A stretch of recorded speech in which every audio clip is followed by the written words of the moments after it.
ถ้าพูดถึงทีมฟุตบอลของเราคงต้องย้อนกลับไปที่วันแรกที่นี่ชาวบ้านชอบดูฟุตบอลกันมากแต่ไม่มีใครเคยเล่นหรอก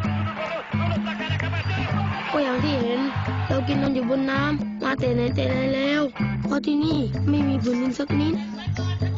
กีฬาอย่างเดียวที่เล่นกันได้คือแข่งเรือไม่ก็โม้กันเรื่องปลาที่จับได้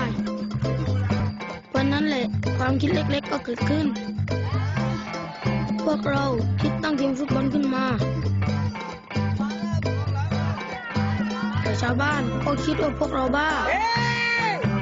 เด็กพวกนี้ส่งเสียงอะไรกันปาเปิลทีมหมดแล้วเราตั้งทีมบอลและจะเป็นแชมป์โลกมีแต่ทะเลเป็นที่กับทีมตกหมึกอย่างที่แกพูดพวกเราไม่มีแม้แต่ที่ให้เล่นฟุตบอลพอเราจัดทีมกันเสร็จปัญหาต่อมาก็คือเราจะเตะกันที่ไหนล่ะ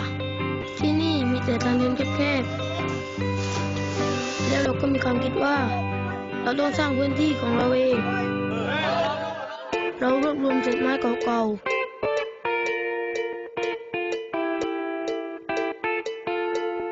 ถูกเข้ากับแพปลาทำอย่างนี้ทุกวันหลังเลิกเรียน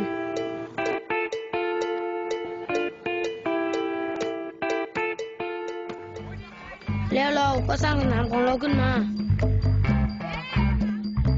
หินโยกยี่แต่มีวัตถุเต็มไปหมด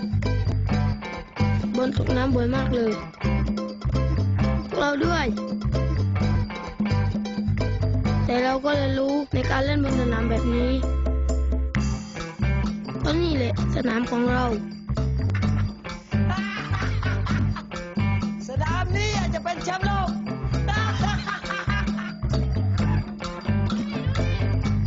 แล้ววันหนึ่งเราก็ได้ไปสมัครการแข่งขันฟุตบอลไม่รู้ดิ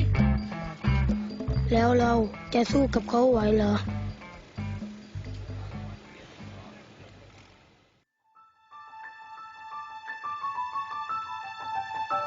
แล้วเราก็ตัดสินใจลงแข่งถึงจะไม่มีชุดก็เหอะนี่เลยแชมป์ชุดนี้รออย่างแรงเราไม่รู้มาก่อนว่าจริงๆแล้วชาวบ้านก็สนใจเราเหมือนกันพวกเขาเอาชุดมาให้แถมตามมาเชียร์ด้วยตอนนั้นเราตื่นเต้นนะ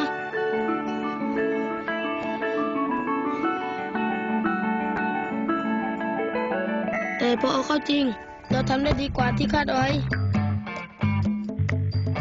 จังหวะเท้าของเราดีกว่าจากการเลี้ยงหลบตะปูแถมประตูในสนามจริงใหญ่กว่าตั้งเยอะ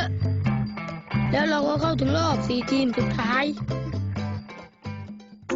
วันนั้นฝนตกหนักมากแถมคู่แข่งก็เป็นแชมป์เก่า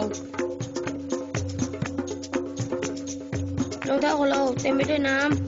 ำเราเล่นกันไม่ได้เลย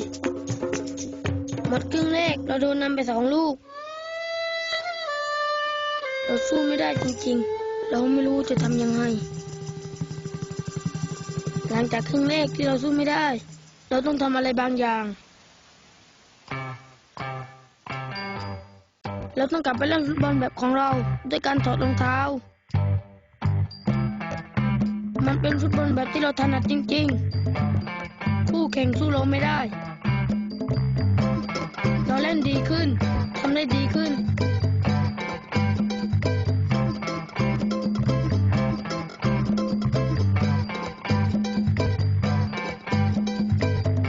ตีเสมอได้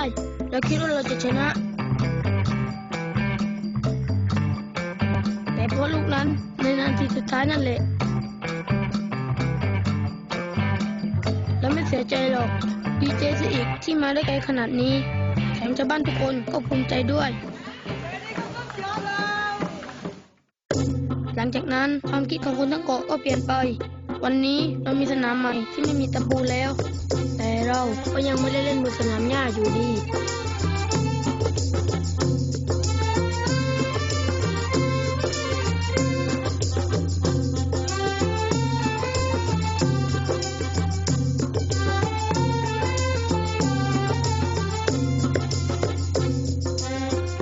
เรา เรื่องของคุณล่ะ TMB เชื่อว่าพลังในตัวคุณเปลี่ยนโลกให้ดีขึ้น TMB Make the difference